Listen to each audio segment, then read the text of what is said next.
Hi, my name's Rach I. Welcome to Everyday Athlete. On this week's video, I wanted to have a little chat about changing robes, and particularly in how you decide if actually you need one. Let's take a little look at some.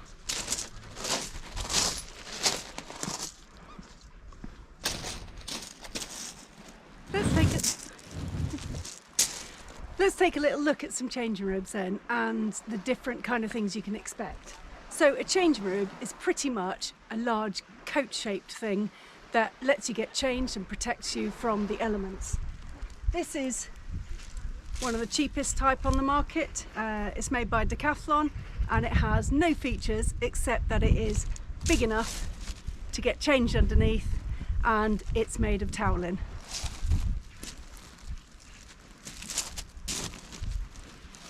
Next up, along a similar lines, again a simple robe.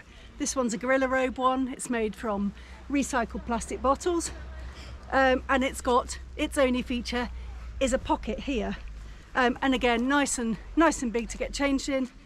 The addition for being a little bit more expensive is it's got some arms, bit of a hood, and yeah, does the same job as the other one.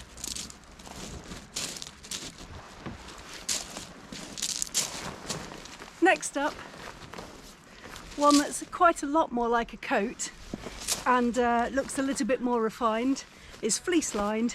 This is more representative of the waterproof type of change robes that you get. This one's made by Red. Have plenty of features on these, things like pockets with hand warmy bits in there, waterproof pockets, and sometimes a pocket inside to put your clothes in. But the main feature is that they're waterproof and windproof. When you're trying to decide whether or not you need a changing robe, there's a number of things to consider, and I'm going to run through those through the video, but here's the highlights. We're going to look at where you swim, your towel management skills, the storage while you're swimming, what happens after the swim, how far you've got to walk afterwards, other uses and alternatives.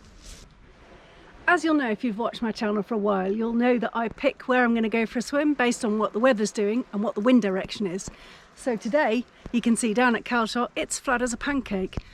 But it is relatively windy and it's quite cold, except the wind's coming off the land. So I knew that this area would be nice and shaded and would be potentially quite warm for getting changed. So those are the sorts of things I think about, but then I'm lucky enough to have a choice about where I go for my swim. So think about where you're going to go. Is there somewhere to shelter from the wind? Is there somewhere to, even if it's just a wall to get behind, or perhaps a beach hut like I have down here, think about whether or not you can get out of the elements so that you can get changed quickly without all your stuff blowing away or everything getting rained on.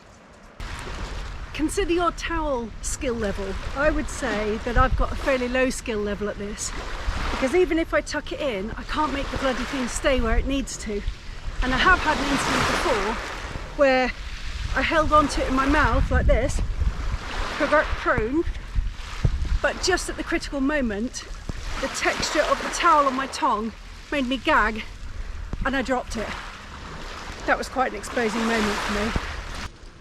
Aside from the amusement of being pretty rubbish at using a towel, especially on a windy day, there is a serious note to that. When we're getting out of the water, especially in cold weather, we need to be getting changed really quickly and getting ourselves protected from the wind and the rain, and also insulated from losing further heat. We're already going to lose heat anyway once we get out the water for another 15-20 minutes, so protecting against that is critical.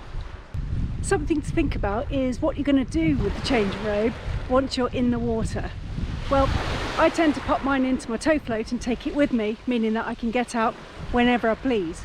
Some people like to leave it on the side, but as you might have seen in the background of some of this film, I have quite a lot of people walking around on the beach.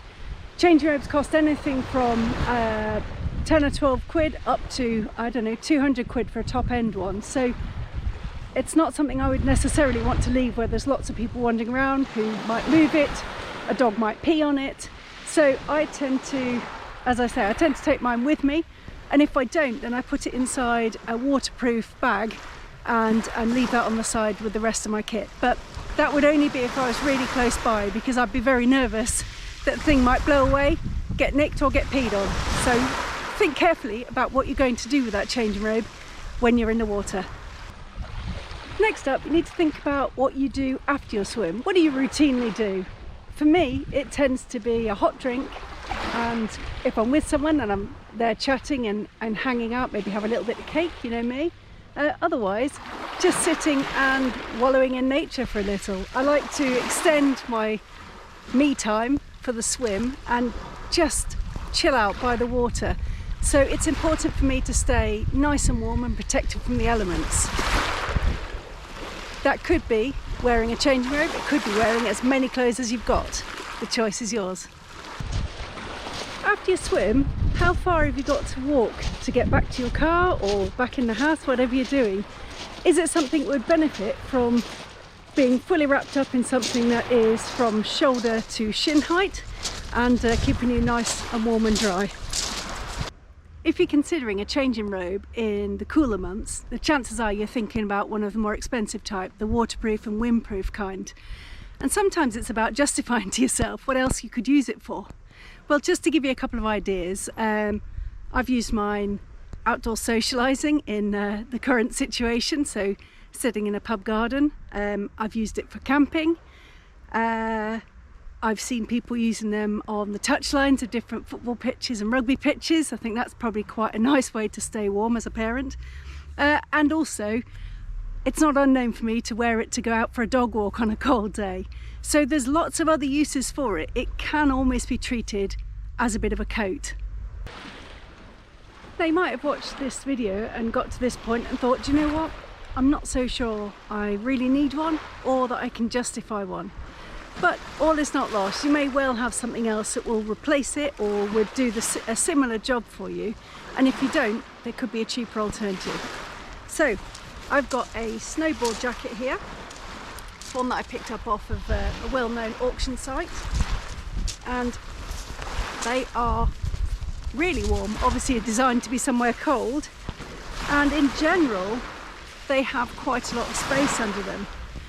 Now, I'm not suggesting that you should be able to bring your arms in on a snowboard jacket, because I don't think that's the case. Let's have a go. Oh, hold on a second.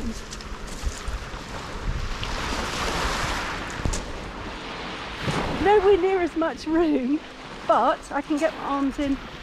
I could probably pull a vest up underneath this. In fact, I'm sure I could. I've got a jumper on under here. And they've got these nice little gaiters to keep the draft out.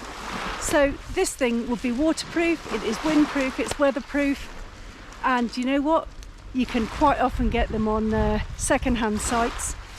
Go for something that's quite big, perhaps something that's much bigger than you would normally buy, because you want it to be very loose-fitting, and then you've got yourself a change robe as well. When you're looking for an alternative, it doesn't have to be something as fancy as a snowboard or ski jacket. It could just be something like an oversized overcoat, you know, the thin waterproof type, or something like a cagoule. Whatever it is, it just needs to keep the rain and the wind off of you to help to protect you from the elements and get you warming up again. As I hope you can see from the video, there's lots of different reasons to choose a change robe, or perhaps to think, actually, I'm not so sure I need one. But there certainly is a changing robe for every budget, whether that is a dedicated changing robe, one that you've made yourself from sewing a couple of towels together and popping on a cagoule, or perhaps just using something you already have. Whatever you do, make sure that when you're staying in the water in the winter, it's not for too long, and that you prioritise getting changed quickly to get yourself warm and protected from the elements and safely back home, ready for your next adventure. I hope you've enjoyed this week's video, and if you have, you'll give it a like and drop me a comment, and consider subscribing to my channel by clicking on my face, dinging the little bell, and you'll know when the next one's out. And I'll see you next time. Bye!